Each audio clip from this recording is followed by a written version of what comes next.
O sermão da noite de hoje tem como título, como tema, A Casa Caiu.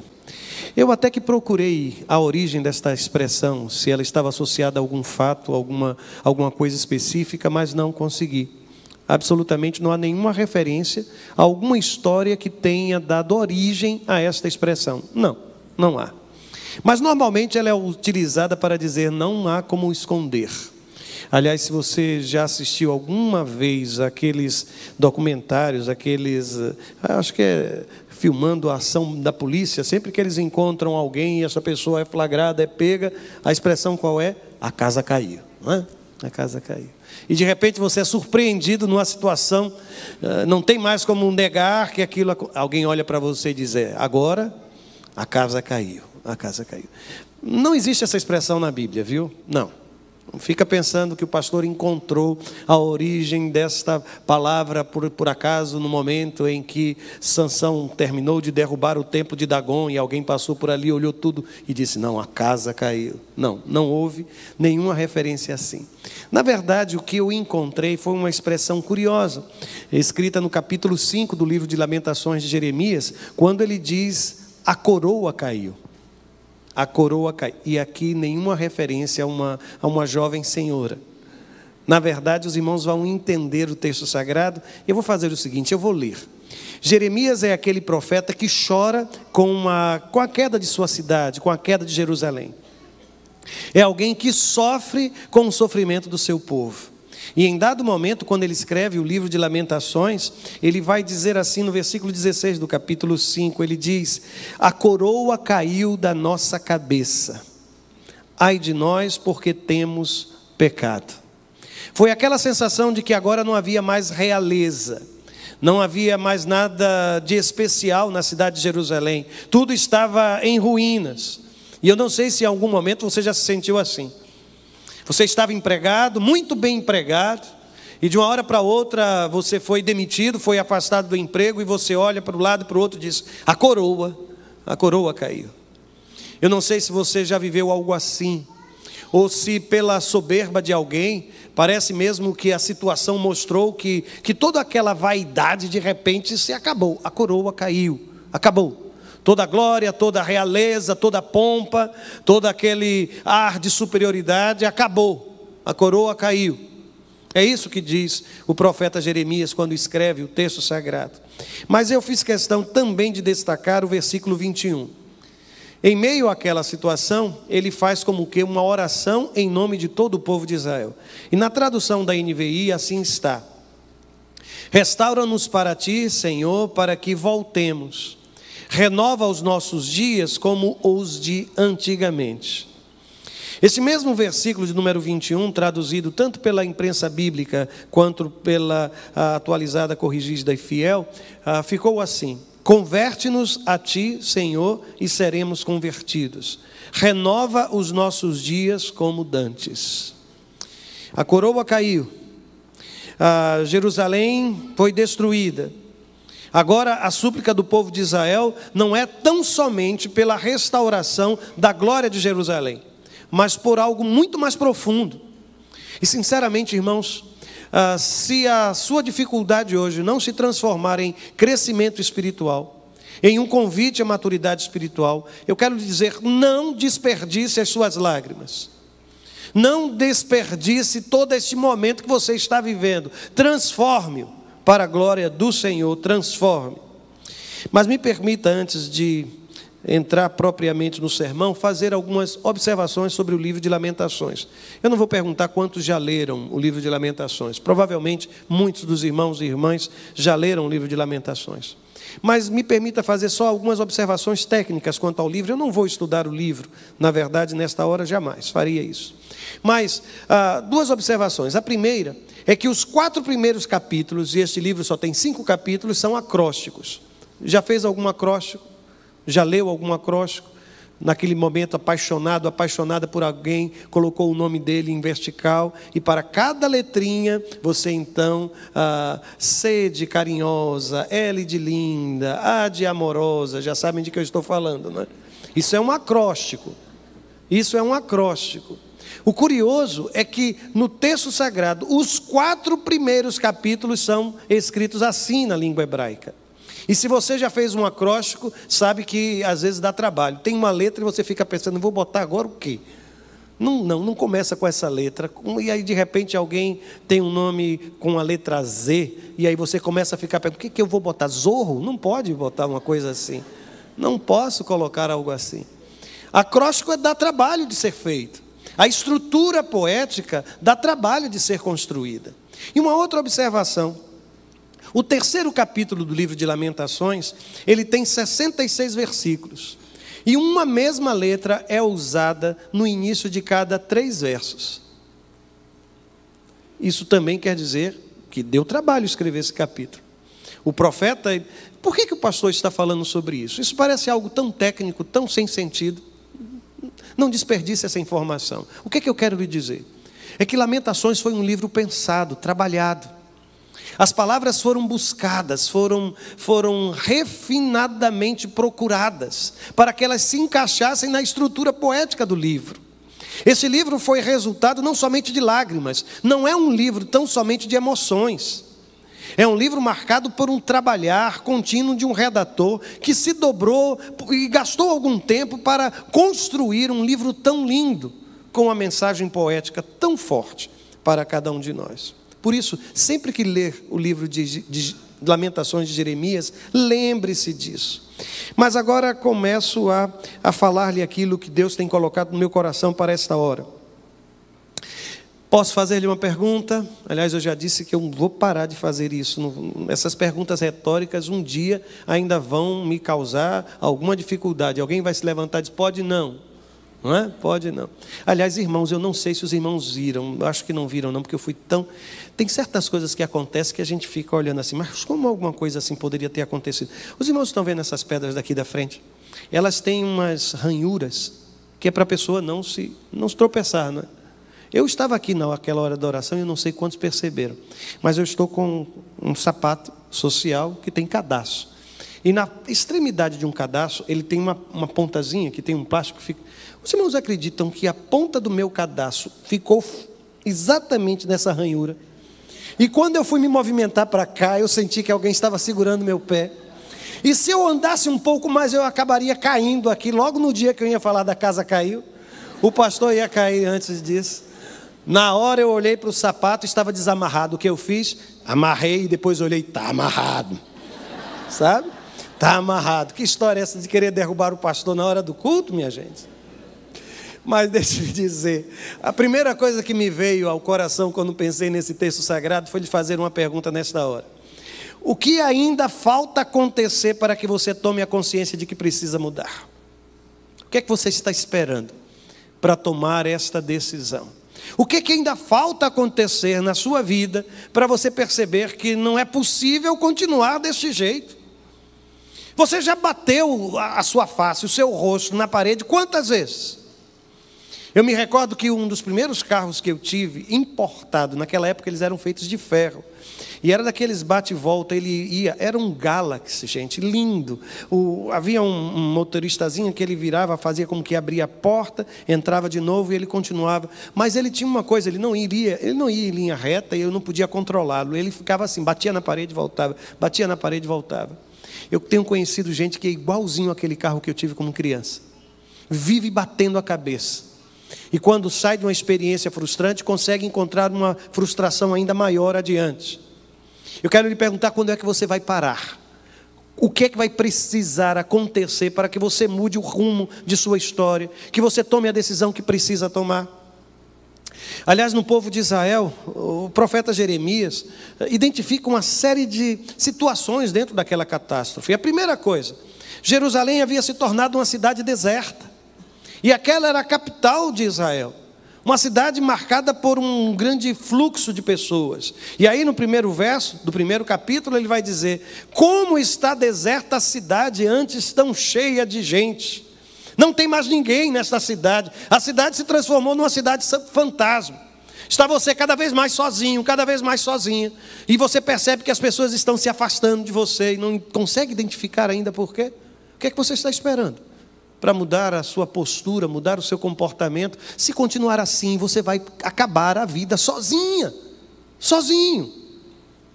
Não insista em afastar as pessoas. Isso aconteceu em Jerusalém, gente. O profeta continua falando sobre Jerusalém e diz que a estrutura social da cidade foi completamente destruída. E aí ele vai dizer, a que era princesa das províncias, agora tornou-se uma escrava. Perdeu tudo. Vivia esbanjando, gastando, não conhecia limites para os seus desejos. De uma hora para outra a coroa caiu e ainda não conseguiu enxergar isso. Vai querer continuar vivendo e pousando como se nada tivesse acontecido, como se não fosse preciso fazer algum ajuste. A vida de princesa acabou e Jerusalém parecia não ter consciência disso. O texto continua, o profeta olha para tudo que estava acontecendo e diz que a economia de Israel estava completamente arruinada. E ele usa aqui um exemplo, e me perdoem as viúvas, viu? Mas ele vai dizer assim, como se parece com uma viúva a que antes era grandiosa entre as nações. Eu quero mais uma vez identificar o texto e explicar aos irmãos. Naquele momento, a viúva e o órfão eram identificados como as pessoas mais carentes dentro da sociedade. Não havia um sistema previdenciário e não estava passando por mudanças como hoje está. Mas o que acontecia é que uma viúva era um símbolo de alguém sem condições de dar continuidade à sua própria vida. Aí o que é que o texto diz? Que aquela que antigamente era grandiosa, agora não tem mais como sustentar-se. Acabou, aquela fase áurea da vida de Jerusalém estava completamente acabada. E ele continua e diz assim, a alegria das festas deu lugar ao luto. Gente, a cidade ficava repleta de pessoas, especialmente nas grandes festas judaicas. Na festa da Páscoa, era uma felicidade. Os irmãos se recordam quantas vezes Jesus foi com a família para participar da festa? Aí o profeta diz assim, os caminhos de Sião pranteiam. Há uma outra tradução, estão de luto, porque ninguém comparece mais às suas festas. A alegria se transformou em tristeza. As festas que antigamente reuniam a nação e eram motivo de glória para a nação de Israel, não tinham mais efeito nenhum, agora só havia pranto, luto, choro. A sensação de perda era algo tremendo no coração daquela gente. É por isso que o profeta olha para tudo aquilo e diz o quê? A coroa caiu. Eu quero lhe perguntar o que é que você ainda está esperando para tomar algumas decisões, de fazer alguns ajustes na sua forma de viver, sabe, nos gastos pessoais, na maneira de lidar com algumas situações. Não é possível que mesmo com tudo que está acontecendo, você continue simplesmente ignorando os sinais de Deus, dizendo a você, precisa haver alguma mudança. Quando é que você vai perceber que não é possível continuar estabelecendo relacionamentos doentios? E de uma vez por todas, encontrar-se na presença de Deus e pedir ao Senhor que lhe dê estrutura emocional para viver a vida de uma outra forma. O que é que está faltando? O que é que está faltando? O que é que Deus ainda precisa fazer para chamar a sua atenção para uma mudança significativa? E aqui uma palavra clara, viu? Não adianta responsabilizar quem quer que seja por aquilo que tem acontecido com você. Porque nestas horas, quando tudo começa a dar errado, pastor, eu era princesa e agora sou escrava, mas a culpa é daquele homem que desperdiçou tudo. Eu disse a ele para não fazer aquele contrato, disse para não assinar aquilo, e ele fez. E agora estamos todos passando por aquela dificuldade. Pastor, a culpa é desta mulher. E eu apontei para o chão, para não apontar para ninguém aqui, viu? A culpa é dessa mulher. Nunca vi alguém gastar tanto. Nunca teve qualquer princípio de economia dentro de casa. E aí começam a fazer isso dentro de casa. A jogar um para o outro a responsabilidade pelo que aconteceu. Pastor, a culpa não foi minha. Eu estava envolvido com algumas pessoas e acabei sendo levado. Eu era jovem, adolescente, não tinha muita consciência, experimentei. E agora não consigo mais sair daquele mundo de drogas. Eu fui uma vez, e agora não consigo mais deixar de ir.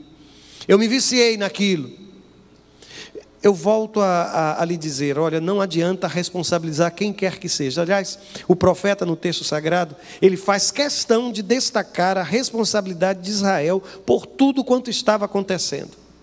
Enquanto você não assumir, escute bem, a responsabilidade por aquilo que aconteceu de errado, você também não conseguirá a responsabilidade para transformar aquilo que precisa ser corrigido. Enquanto você não disser, como Zaqueu disse, se eu tenho defraudado alguém, eu vou restaurar, eu vou fazer isso.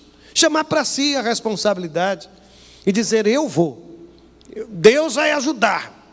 O profeta faz questão, ele faz isso por 3 vezes, irmãos. Eu fiquei impressionado. No versículo 5 ele diz, o Senhor lhe trouxe tristeza por causa de seus muitos, ou dos seus muitos pecados. No versículo 8 do capítulo 1 ele vai dizer, Jerusalém cometeu graves pecados, por isso tornou-se impura. E finalmente no verso que já acabou sendo exposto, versículo 18, ele vai dizer, o Senhor é justo, mas eu me rebelei contra a sua ordem. Se você parar um pouco só para pensar, você vai perceber que a sua queda foi precedida de um afastamento da orientação divina. Digo isso com toda tranquilidade e toda segurança profética, porque até aqui eu nunca vi um servo, uma serva de Deus cair, sabe, colocar-se diante de Deus em xeque, sem antes olhar para trás e dizer, realmente eu me afastei de Deus. Sabe a minha vida de oração, pastor? Não tenho vivido mais aos pés do meu Senhor. Sabe a leitura da palavra? Não tenho mais me alimentado da palavra de Deus. Sabe os cultos, pastor? Eu até vou, mas eu fico ali, canto as canções, vou para casa, mas sinceramente eu não me sinto envolvido ou envolvida pela atmosfera de celebração e de adoração. Se você está dizendo isso, deixa eu lhe dizer, tenha cuidado. Pode ser tão pequenino quanto a ponta de um cadarço, de sapato desamarrado, mas pode causar a sua queda. E se você não tiver percepção clara sobre o agir de Deus nesse tempo, comece a fazer como profeta, assuma a responsabilidade. Por quê? Porque o nosso grande problema nestas horas é imaginar que ninguém vai descobrir. Não, pastor, mas ninguém vai descobrir. Eu vivo esse tipo de postura de vida já faz anos. Ela nunca descobriu, nunca descobriu. Eu tenho inclusive filhos, mas ela nunca descobriu, ninguém nunca descobriu. E vai continuar assim. E eu às vezes fico impressionado porque tem gente que ainda não tem o mínimo senso de vergonha de pedir a Deus que encubra os seus erros. Oh Deus, por favor, não permita que ela descubra. Faça isso não, porque Deus não é cúmplice do seu erro. Ele não faz parte de sua quadrilha. Deus é justo. E não tem em Deus o propósito de esconder absolutamente nada, irmãos. Pelo contrário, Ele quer curar, Ele quer restaurar. Não venha com essa história de dizer, Deus é tão bom comigo, pastor, que ninguém nunca descobriu. Não, é porque o diabo é tão ardiloso que até agora tem conseguido envolver você. E mais, você tem produzido mentiras sem cessar para esconder aquilo que um dia aconteceu, ou tem acontecido. Sabe qual é o nosso grande problema? É dizer assim, pastor, ele nunca vai ter coragem de me deixar. Um dia a casa cai, vai bater a porta e vai dizer, chega, e você vai dizer, mas como ela fez isso? Como você quer que eu diga? Às vezes eu gostaria de ter uma câmera filmando, às vezes não tem não, fique tranquilo, lá no gabinete pastoral. Porque às vezes depois de algum tempo chega gente que eu gostaria, espera só um pouquinho, deixa eu dar um play aqui para você ouvir uma coisa. E colocar aquele momento em que conversamos anteriormente, o que foi que aquela mesma criatura disse.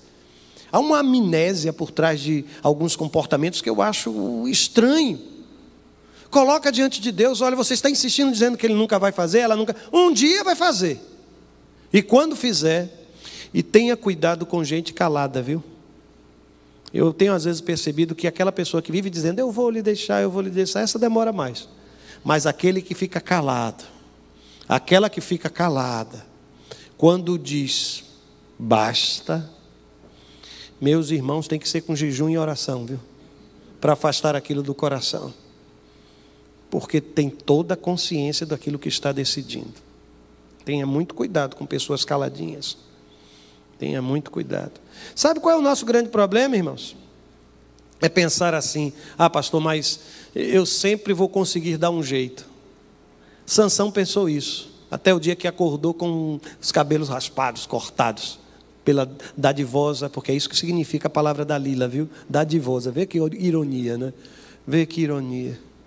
Acordou assim, mas ele sempre imaginava que ia dar um jeito em tudo. Conhece gente assim? Ah, mas eu vou dar um jeito, eu vou dar um jeito. Aí liga para você e, por favor, se você é um crente em Jesus Cristo, não entre nessa não. Se ele disser a você: olha, eu estou com um problema lá com a minha esposa, eu quero que você diga que eu estava com você. Sai para lá, Satanás. Não entre nessa história não, para que você não se torne parceiro daquilo que o diabo tem realizado na vida de alguém. Eu sempre vou dar um jeito, eu sempre vou dar um jeito, eu sempre vou dar um jeito. Sabe, meus irmãos, qual o nosso grande problema? É não perceber que às vezes o fim chega. Jeremias escreve dizendo o seguinte: a sua impureza prende-se às suas saias. Ela não esperava, usando o termo feminino para descrever Jerusalém, a cidade de Jerusalém, que chegaria o seu fim. Eles nunca imaginaram isso. E sabe o que é que eles faziam? O que é que eles imaginavam? Jeremias diz que no tempo dele havia um provérbio que dizia assim: templo, templo do Senhor. Eles raciocinavam o seguinte: em Jerusalém está a casa de Deus. Logo, ninguém vai destruir a cidade de Jerusalém porque Deus mora nela. Até que um dia a casa caiu. A coroa caiu da cabeça. Jerusalém foi completamente destruída.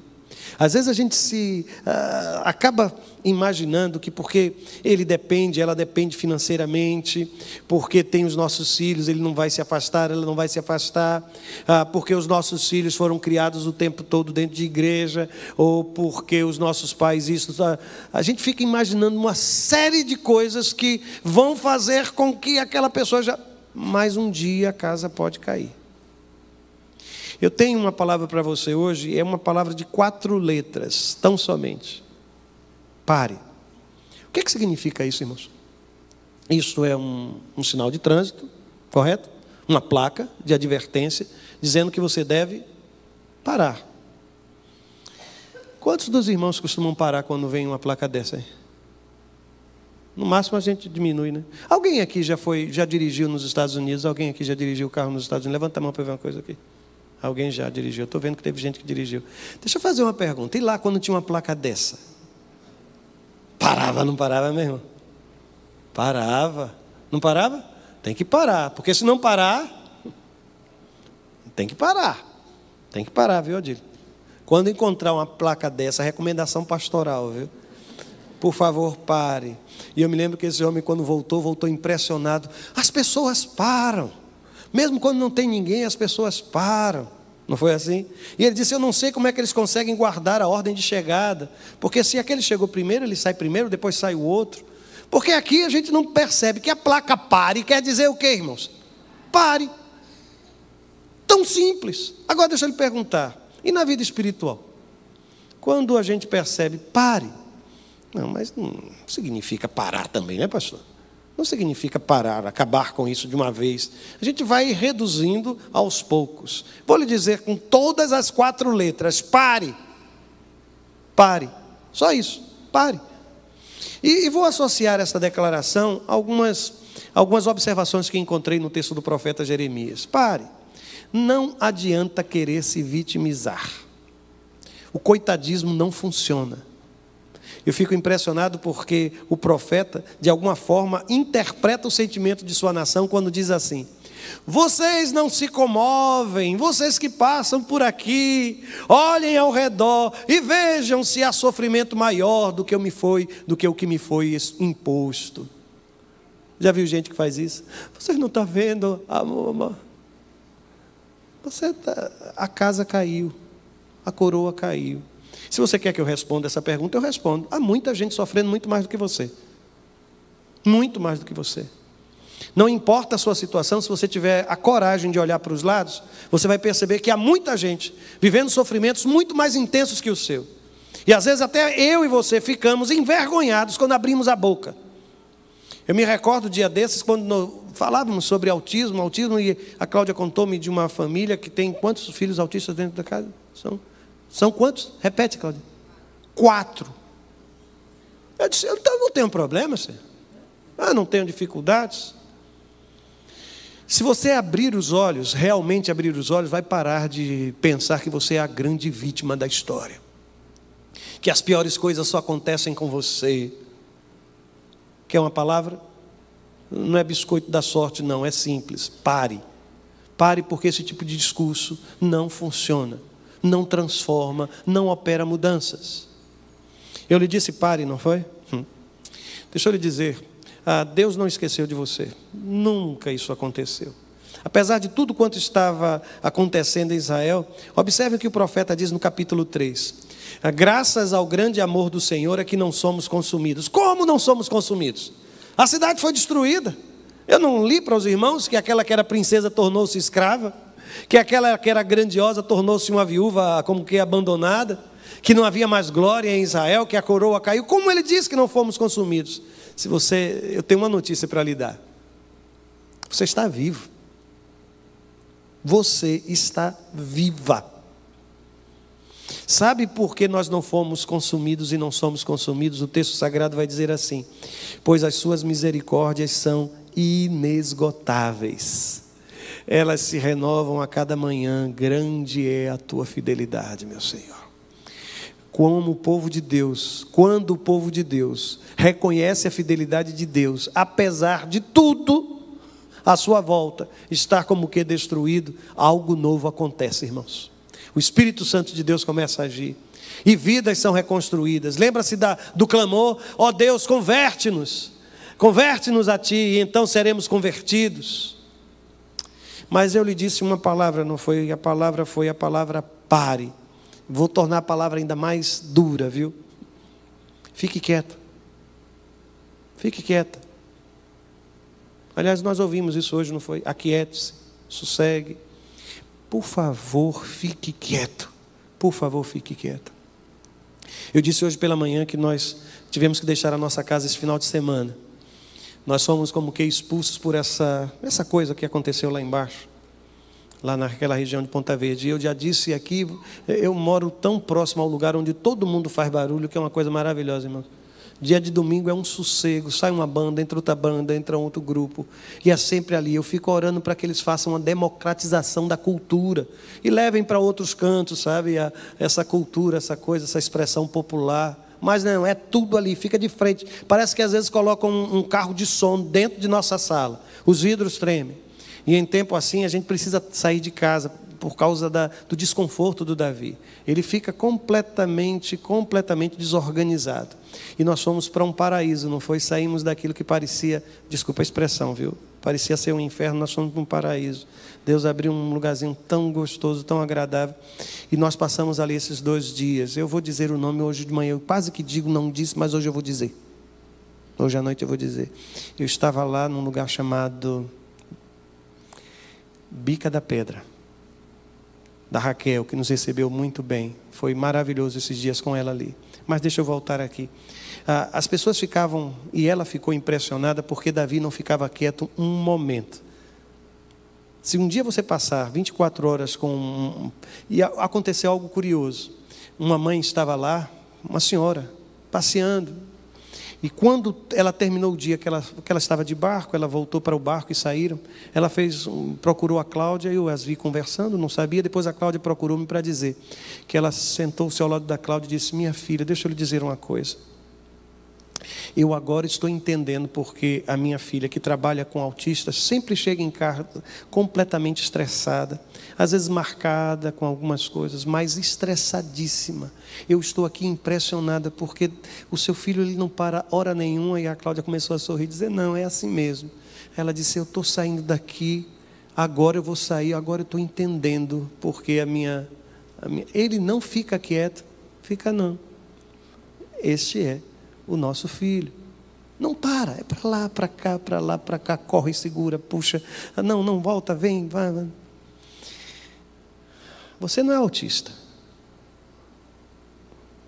Fique quieto. Sossegue. Aquiete seu coração. O profeta vai dizer assim a Israel: o Senhor é bom para com aqueles cuja esperança está nele. É bom esperar, diga essa palavra comigo, tranquilo.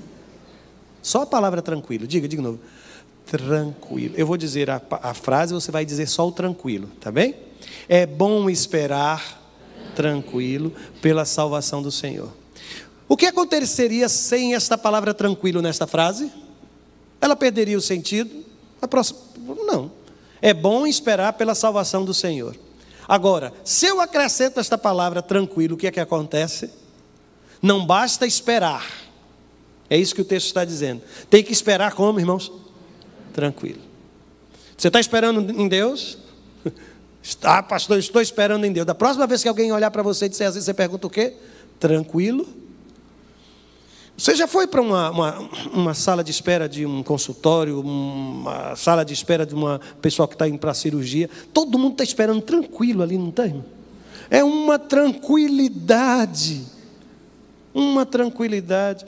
Esperar tranquilo. Fique quieto. Fique quieta. Espera no teu Senhor. Mas espera com o coração tranquilo. Lembra-se daquela palavra que disse: pare. Deixa eu lhe dizer, Deus quer restaurar a sua vida. Deus quer restaurar. E o texto sagrado, que li no início, o que é que ele dizia? Converte-nos a ti, Senhor, e seremos convertidos. Renova os nossos dias como dantes. Eu sei que para algumas pessoas talvez até seja assustador eu falar do passado. Não, pastor, não quero o passado, não. Não quero o passado, não. Mas eu estou lhe dizendo o melhor do seu passado. O que a Bíblia está me ensinando é que Deus, ele é especialista em restauração, em renovação, em tornar novo, em dar de novo oportunidades àqueles que perderam absolutamente tudo. Mas você precisa desejar isso, pedir isto, clamar e dizer: Senhor. E observe que a conversão aqui não começa em mim ou em você, começa numa ação divina. É como se ele dissesse: Senhor, converte-nos, muda, transforma o que precisa ser transformado. Deus tem interesse muito mais em transformar vidas, em restaurar vidas, do que em restaurar cidade, irmãos. Deus está preocupado sim com aquilo que está acontecendo com você. Deus tem interesse em transformar a sua história. Por isso hoje eu gostaria que você fizesse a oração de Jeremias nesse livro de Lamentações. Converte-nos a ti, Senhor. Muda a nossa vida. Muda a minha vida. Quer dizer isso ao Senhor? No lugar em que você está, você vai fechar os seus olhos e vai dizer isso ao Deus eterno. E eu quero dar uma palavra específica. Eu sempre digo aos irmãos que eu me assusto quando sinto de Deus que preciso dar uma palavra específica à igreja. Eu estou falando com quem tem a percepção de que a casa caiu, de que a coroa caiu, de que não há mais glória, que as coisas estão se destruindo, se fragmentando. Eu estou falando com você, especificamente com você que tem vivido uma situação assim. Eu quero lhe dizer que o Senhor deseja restaurar, renovar, devolver a alegria, substituir o luto pelo cântico. Feche os seus olhos e converse com Deus nesse instante, apresentando ao Senhor o desejo sincero do seu coração de mudança da parte de Deus. Faça isso em oração. Diga ao Senhor do desejo de sua alma, de encontrar a orientação, consolo, graça, misericórdia.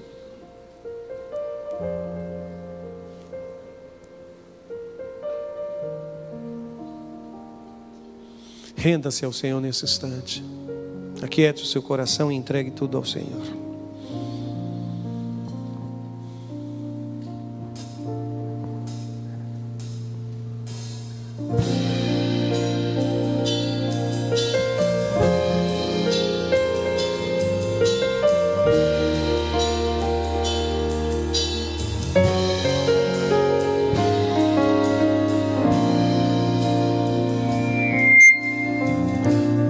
Tudo em mim era incerto, os meus olhos já não viam tuas mãos.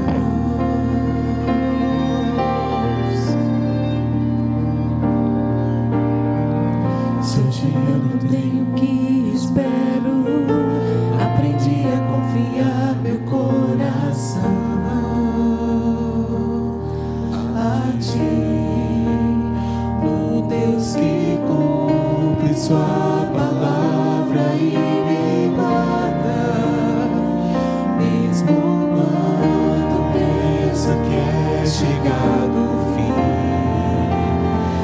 Eu só preciso adorar em meio às dores, pois o milagre é um detalhe para ti. Fui alcançado por tua graça, maravilhosa graça, que trouxe salvação para mim. Eu não mereço tanta graça, mas por misericórdia recebi. O maior milagre Deus já fez em mim.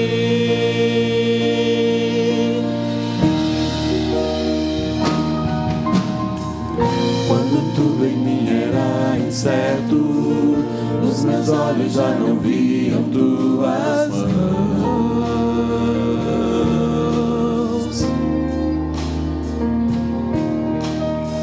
Se hoje eu não tenho o que espero, aprendi a confiar meu coração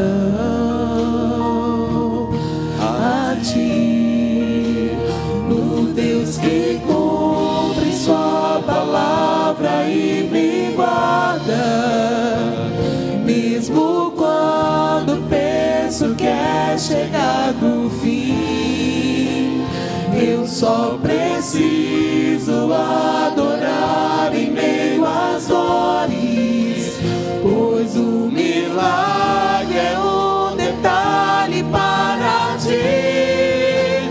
Fui alcançado por tua graça, maravilhosa graça, que trouxe salvação para mim. Eu não mereço tanta graça, mas por misericórdia recebi. O maior milagre Deus já fez em mim. Fui alcançado por tua graça, maravilhosa graça, que trouxe salvação para mim. Eu não mereço tanta graça, mas por misericórdia recebi. O maior milagre Deus já fez em mim.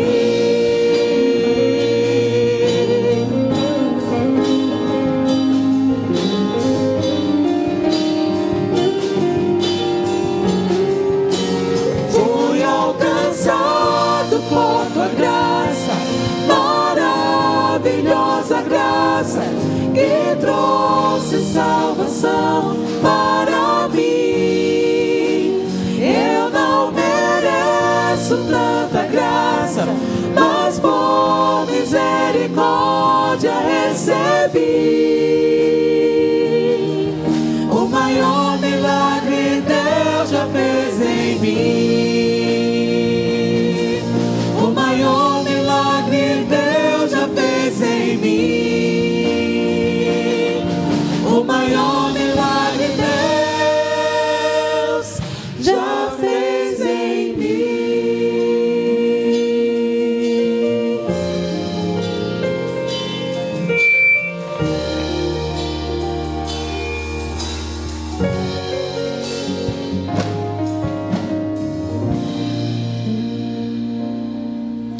Enquanto os irmãos cantavam, eu não sei quantos observaram, mas eu fechava os meus olhos e em oração perguntava a Deus se eu deveria ou não lhe desafiar a tomar uma decisão nesta hora.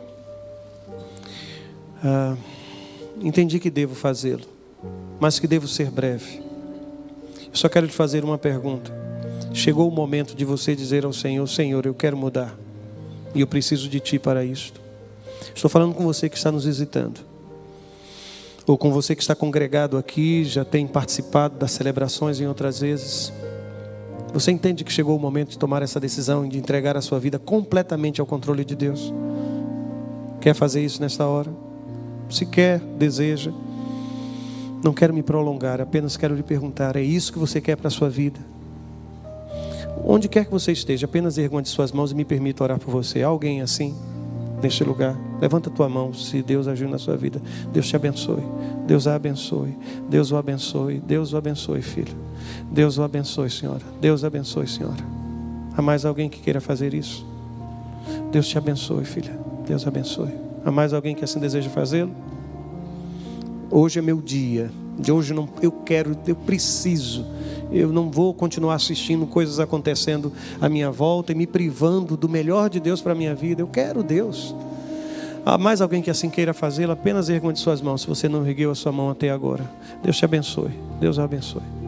Há mais alguém que queira fazer isso? Onde quer que esteja. Deus te abençoe, pequenino. Que a sua vida seja usada para a glória de Deus. Há mais alguém que queira fazer isso? Só precisa levantar sua mão. Eu sei que isso não resolve, e é assim, não, isso aqui é só um primeiro passo. Você está dizendo: eu vou atrás disso. Eu quero mudanças na minha vida. Mais alguém? Se não, eu vou orar por esses que levantaram as suas mãos. Segunda palavra de desafio: se você ergueu a sua mão, fica de pé no lugar onde você está e me permita orar por você. Todos os que ergueram a mão, por favor, fica só de pé no lugar onde você está. Só isso. Me permita orar por você. Isso, fica de pé. Alguém deixou de ficar em pé, ou alguém não ergueu a mão, mas quer fazê-lo? Fica de pé no lugar onde você está. Não tem nenhum constrangimento, não. Nenhum constrangimento. Senhor, teus filhos estão de pé, dizendo que hoje é dia de mudança, que não querem mais continuar a ser aquilo que até aqui tem sido. Estão buscando de Ti, Senhor, a orientação, a direção, o significado para a existência. Por isso, em nome de Jesus, Senhor, derrama a Tua graça sobre cada uma dessas pessoas. E que esse dia seja um dia de um novo começo, um dia de restauração. Tu sabes o que cada um desses e destas necessita. Por isso, Senhor, repousa a Tua bondosa mão e faça com que elas se sintam abençoadas por Ti. Ó Deus, estamos muito felizes com todos esses gestos diante de Ti. Ajuda-os, Pai, e que eles tenham certeza que estarão sendo acompanhados pelo Teu Espírito, meu Deus. É a oração que faço no nome de Jesus. Amém, amém e amém.